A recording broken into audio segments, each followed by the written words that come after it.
Historic Hudson Valley has been long interested in both African American history and more recently in women's history in the Hudson River Valley.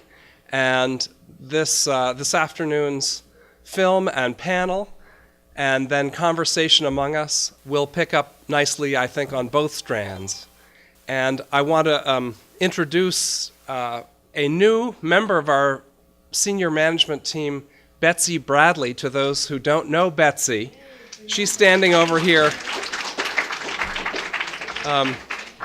Betsy is a marvelous member of our team, and she, with others on the staff and with several leaders on our Board of Trustees, are working on both of these topics, women's history and African American history. And Betsy will speak just a little bit about our new Women's History Institute, the brand new initiative at Historic Hudson Valley. Betsy.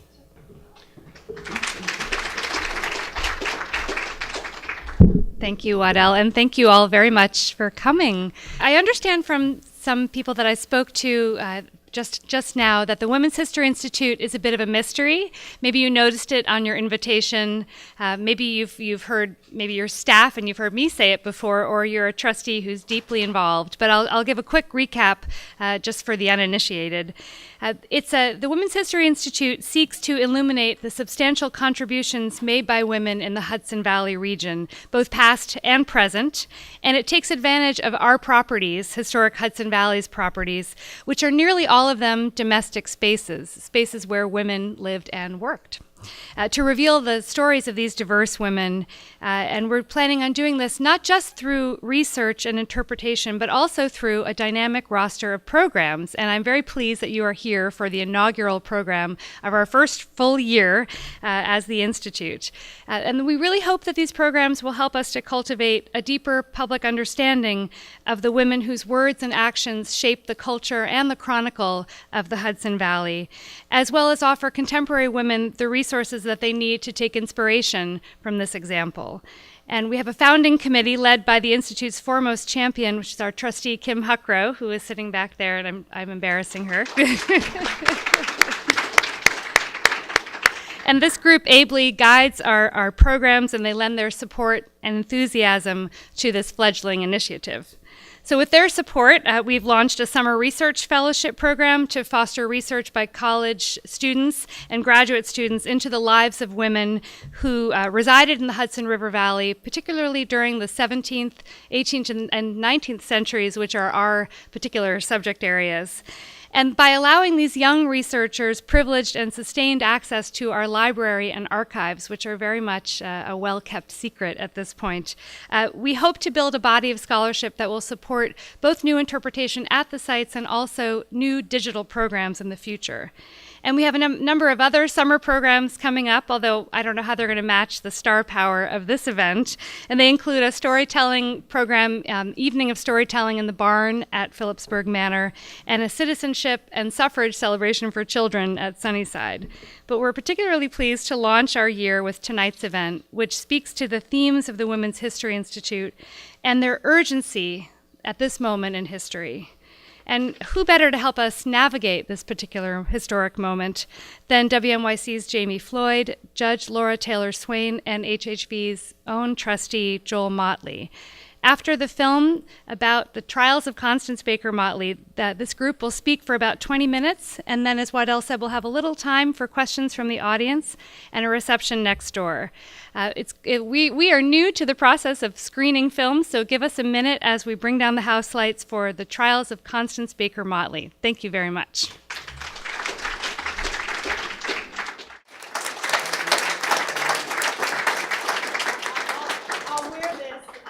It'll be easier for the audience if I wear this, though I hardly need it. I take after Constance Baker Motley with a big voice, although no one can top that voice of your mother's. That was something. I am the host of All Things Considered at WNYC. My name is Jami Floyd. I'm an attorney by training. My parents were activists in the civil rights movement. And your mother was one of the reasons I went to law school. I went to law school in Berkeley. an activist place. And I'm here to introduce Joel Motley and the Honorable Laura Taylor Swain. And I guess I'll start with Joel Motley, who is now a filmmaker, but I think known to all of you through his association with this wonderful place in which we sit. And Judge Swain is with us because she clerked for Judge Motley. And I'll get to that in just a moment. But let me tell you a little bit more about Joel Motley, who brought us this beautiful film. It took you 5 years to make this film. So we'll talk about that labor of love. But Joel is also a managing director of Public Capital Advisors. Prior to investment banking, he served as an aide to Senator Daniel Patrick Moynihan. So the political history runs through your family. You were chief of staff to the senator in New York City and surrounding counties. You joined the Senate staff after 5 years in law practice, so we share that love of law. Graduated, of course, from Harvard Law School, magna cum laude, I will point out. Brilliant, as was your mother. And you're active today on a number of corporate and not-for-profit boards, and we must point out, of course, you are a board member here at Historic Hudson Valley, and I want to point out, important to me, the Pulitzer Center on Crisis Reporting. So thank you for that, and thank you for this film, and we're going to talk in just a moment specifically about the film. I want to introduce to you also the Honorable Laura Taylor Swain, I'm sure known to many of you, a Brooklyn girl. She earned an undergraduate degree from Radcliffe College. Yes, and she also has a JD from Harvard. Yeah, I'm just Berkeley here. I'm sitting between two Harvard people. I'll try to hang in there. She worked for Judge Constance Baker Motley as a law clerk, and we're going to talk about that very special relationship that develops between the clerk and her judge in just a moment. She also practiced as an associate in a law firm, Debevoise, and then she went on to an illustrious career on the bench. She is in federal judicial service. I want to talk about the ways in which your career has paralleled Judge Motley's, and then perhaps the ways in which it is different. And we'll get to that as well. In 1996, Judge Swain became a United States bankruptcy judge for the Eastern District of New York. She served in that role until April 2000, when President Clinton nominated her to the District Court, the prestigious Southern District of New York, and she was confirmed in June 2000. And she has, I want to also point out the Puerto Rican restructuring. I've been working on that since May 2017, and many of her cases have been highly reported on, very, very, I can't name them all, but a lot of the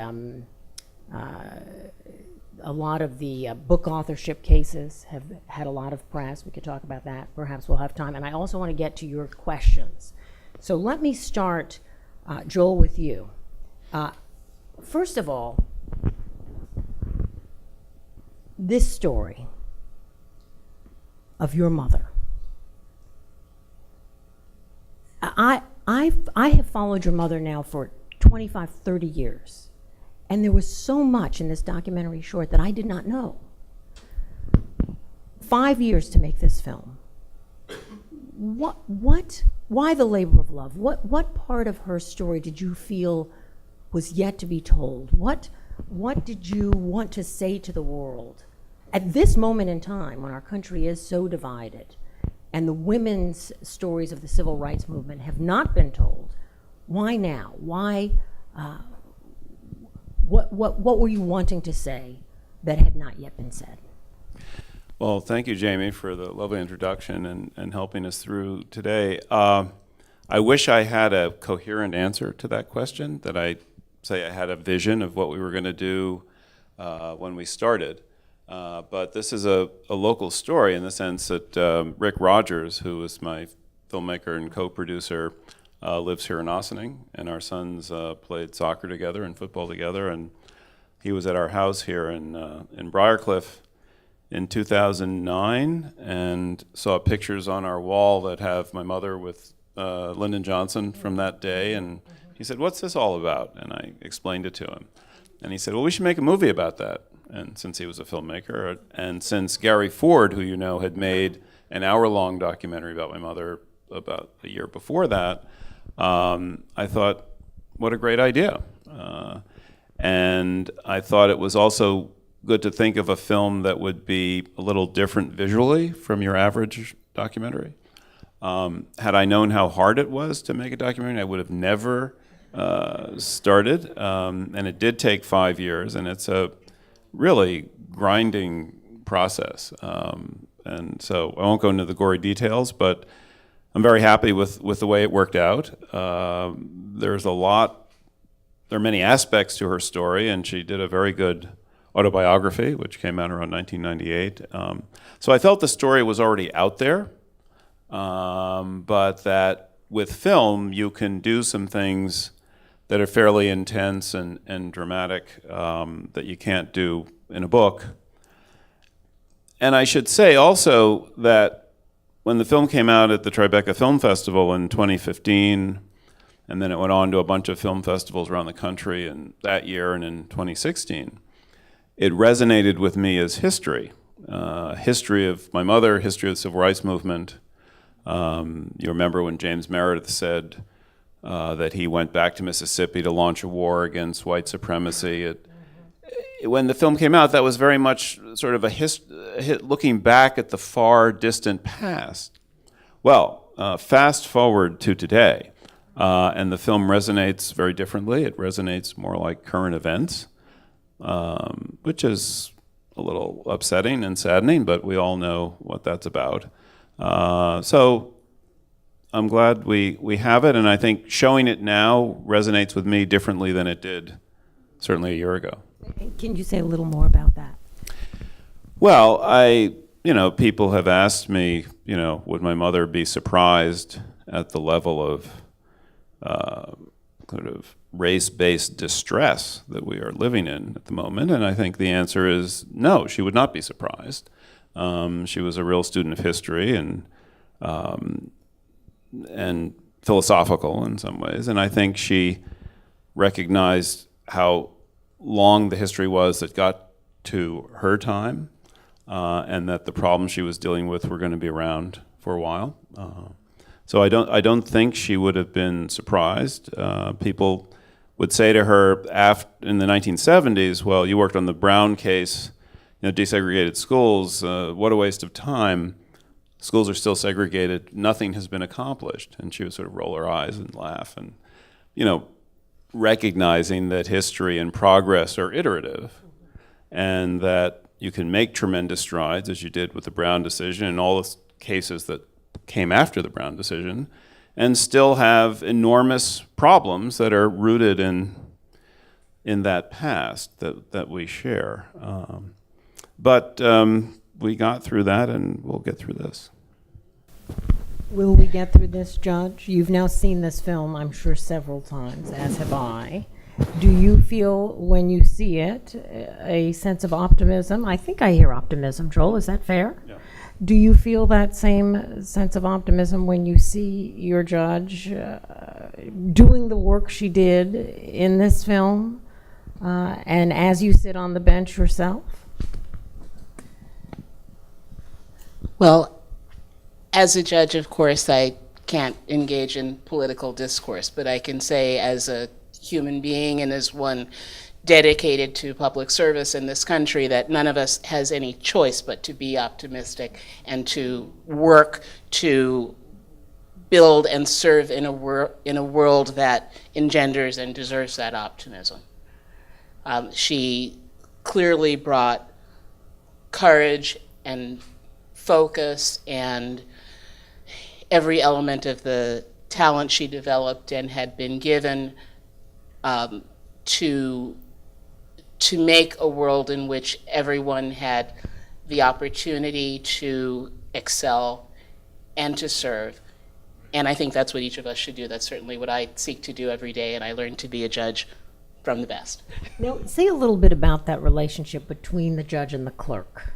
which can be different, of course, from chamber to chamber, I suppose would be the right grammatical expression.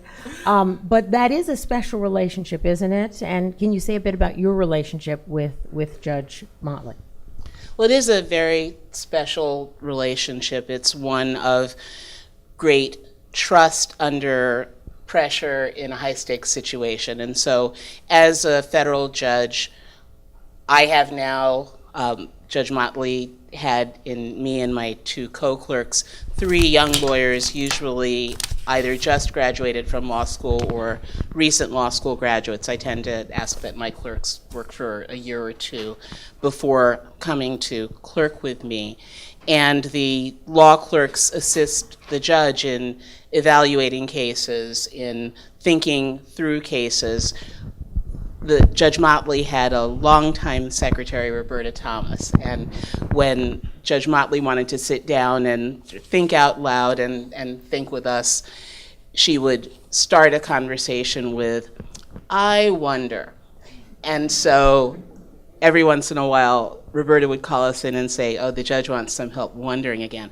But, it was, very important, very significant wondering. And a judge has to be able to be confident in the intelligence and the judgment and the energy and the commitment, as well as the discretion of her law clerks, and to be able to feel that she can turn to the law clerk for assistance in the moment and in the long term in accomplishing her mission, which is to do justice well, to do it transparently, to both be seen and be fair and impartial, and to render decisions that enable the people involved, both parties and lawyers, to understand what has happened, why, and how that relates to the rule of law. And I was with her for a year, and to have been trusted by someone that smart, that empowered, that committed to the rectitude of her work and her cause was humbling and encouraging to me. She gave me work that I wasn't sure I could do, and enabled me to learn that I could do it and that I could contribute to the important work that she was doing and carry that forward in my life and pay forward her investment in me. Which you continue to do. Yes. And I imagine you remain inspired by her to this day in your work on the bench, even though you've gone on to become a very well-respected, and your clerks, I imagine, receive the same inspiration from you on a daily basis. When they're being very nice and encouraging to me, they tell me that, and they also speak in terms of being Judge Motley's grand clerks. So you will understand that. We do have a history. We have a tradition. I have some of Judge Motley's personal office possessions that I've inherited in my office. I have her dictionary stand. I have her copy of Black's Law Dictionary. I have a couple of plaques that she was given. When she was in her later years with the court, I walked into her chambers one night, and she had a big shopping cart full of plaques and awards, and I said, "What are you going to do with these?" And she said, "Well, I've given my papers to Columbia, so these I'm just going to discard." And I said, "What do you mean? You can't do that." And she said, "I have 175 plaques. Nobody needs 175 plaques." And so I ran and grabbed an armful and grabbed some other people, and we sort of spread them around the courthouse. And so, because we weren't going to let those go into the trash. And I also am now the custodian of a very important piece of court history and Judge Motley's personal history, of which she was the custodian when she was at the court, which is Thurgood Marshall's set of Supreme Court reporters that he had when he was sitting on the Second Circuit before he became Solicitor General and went to the Supreme Court. So I am surrounded by challenge and inspiration and encouragement in doing what I do. Well, thank you for sharing all of that. Now, did she say, "I wonder," when she wanted to speak with you? Never. But listening to your question to Laura and Laura's response reminds me of something I heard not too long ago from one of my mother's colleagues on the bench who heard this from my mother, and it was about a young woman law clerk like Laura, and one day late night in chambers, my mother came out of her office in the clerk's office and saw this young woman in tears because she was working on a very, very difficult opinion, and she felt that she couldn't get it right. And then she started to feel that she really wasn't up to the job, that she had kind of been lucky and kind of faked her way to this incredibly exalted position, and now finally the expose of her unpreparedness was about to be revealed, and my mother just, put her hand on her shoulder and said, "Oh, sweetheart, I've been on the bench here 22 years, and they haven't found me out yet."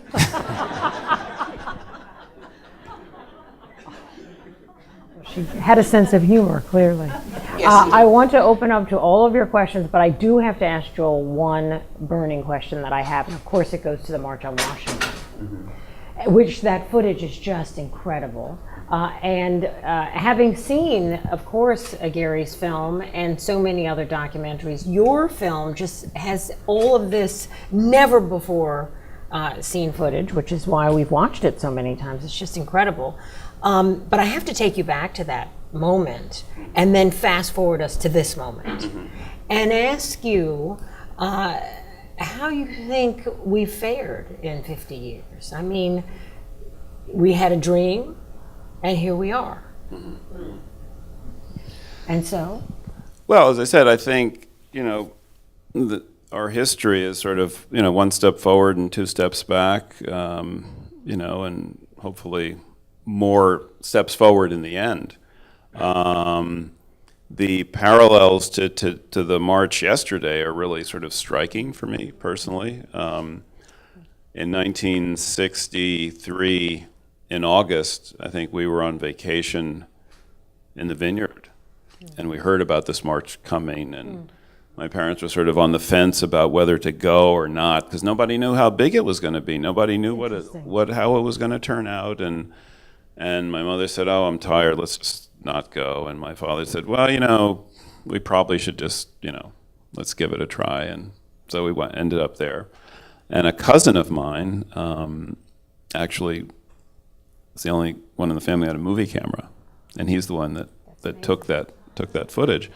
And I don't know, those of you who have been around long enough to recognize James Baldwin was there, and Harry Belafonte, and Bob Wagner, and all the leaders of the city were there. I mean, it was an incredible turnout. And my wife was telling me yesterday about the march that was in Washington on gun control. Again, there was the star power kind of kicking in with a popular uprising was very similar. And I think that we're probably on the verge of another kind of political upheaval in reaction to the current political circumstances. That'll be very much like the way the civil rights movement was ignited by this march in August of '63.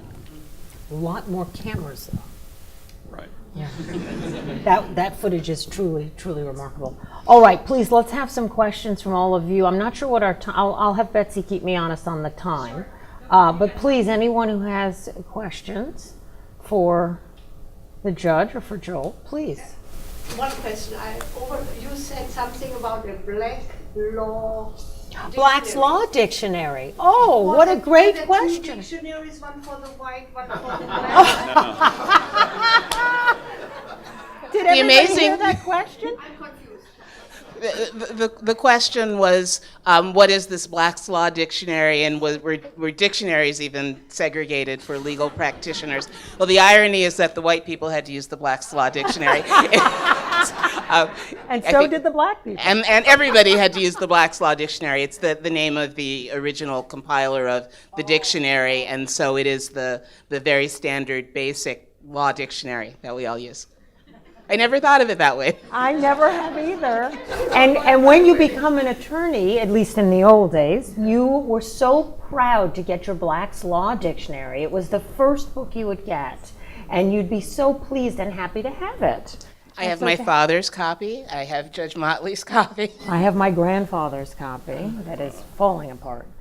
That's a wonderful question. I've never heard it asked that way before. This is directed to Mr. Motley. First of all, wow. I mean, thank you very much for making that film.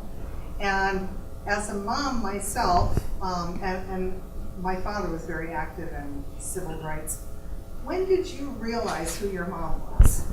As you were a child, did you know that she was different than other people? When I was, 4 or 5, I could see her on television at night on the national news, kiss the television. And but so that was, all of a piece. I just when you're a kid, you just assume everybody's sort of the same. And I remember when I was, I'd be like, 7 or 8, and I'd say to other kids, so what does your mother do? And when they would say nothing, I would say, oh my God, I'm sorry. It was, what happened? You just assume that everybody's doing the same sorts of things. But I caught on after a while, and some did, some didn't. She looked a little sad in the clip where she's asked about not seeing her family a lot. That was just an act. Please don't be fooled by that. No, I mean, she had to travel a fair amount, but it wasn't as bad as you would think. It wasn't like being in investment banking or litigation today. So there'd be a week here, a week there. One of the things that made it all work was that my father was an unusual man for his generation, and he wasn't threatened by her celebrity. He was very supportive and thrilled about what she was doing. So he was a real estate and insurance broker. So he had his own business. He could make his own hours. It was and it worked. And I was perfect. So that also made it easier for her. You mentioned that the documentary went to various film festivals. Is it accessible? Can we take it to schools? It will be. So almost as hard as making the film is getting it distributed. So we did a lot of fundraising to get the rights to the newsreel footage to do the film festivals. And then when that was all done, I realized that it was something we wanted to support long into the future, so I was able to acquire those rights myself just at the end of last year. And so now we're in the business of finding a distributor and then finding an online home for the film and all that. So that takes time, but since it took 5 years to make the film, I'm relaxed about how long it takes to get it distributed. And is that your goal, for it to get to school? Yeah, exactly. So we're looking for a distributor who will take it around to colleges and law schools particularly, where I think it'll have a very long life. That's why I'm also not too fussed about when it gets started, because I think it's something that they'll show in schools for a very long time. Right. One more? I just want to thank you, for putting the documentary together. Your mother was just a wonderful person. I was sitting here speaking to my husband before coming here, and just saying that Constance, Baker Motley. Tell me a little bit about her again, right? And so the film really made it crystal clear for me. So I'm sitting here, and I'm just a lot of memories, about watching her on TV and hearing about her, and it's just so wonderful that Historic Hudson Valley chose this film, chose your mother to launch the Women's Institute. And I want to thank you all. Thank you. Thank you. That's a perfect way to end. Thank you very much. Thank you all for being here.